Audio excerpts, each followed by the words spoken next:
সবাই এখন পাখিদের ছবি তুলতে আসছে চন্দননগরে। প্রায় অনেক লোক আসছে এবং অনেক লোক যাচ্ছে। অনেক সুন্দর সুন্দর ছবি অনেক সব কিছু ক্যাপচার করে রাখতে চাইছে, কিন্তু আমরা সেগুলো কি ক্যাপচার করে রাখতে পারছি?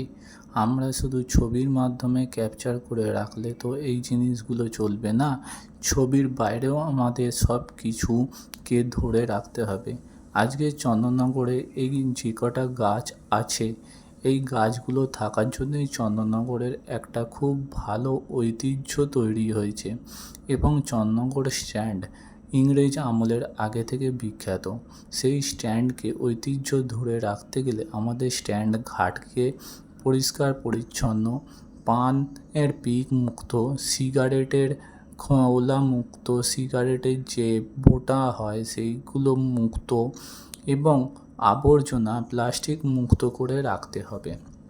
তার সঙ্গে রাখতে হবে গাছপালাকে যত্ন করে।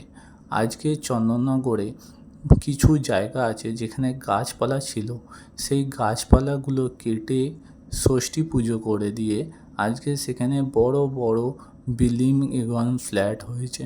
সেই বিল্ডিংগুলোর নাম আমি বলে দিতে পারবো।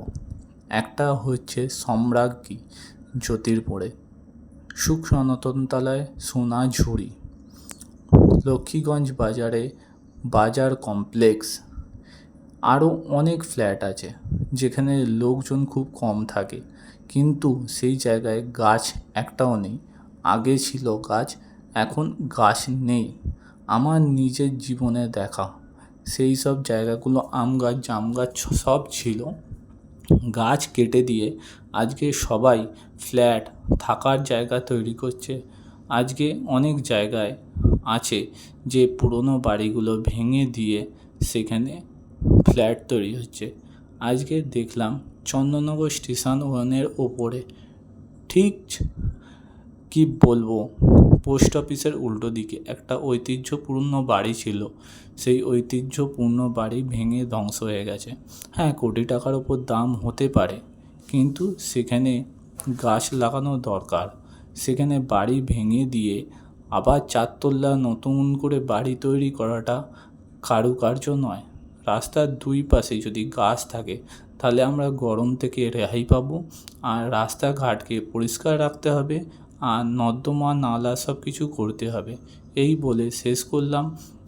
ভালো লাগলে শেয়ার করবেন।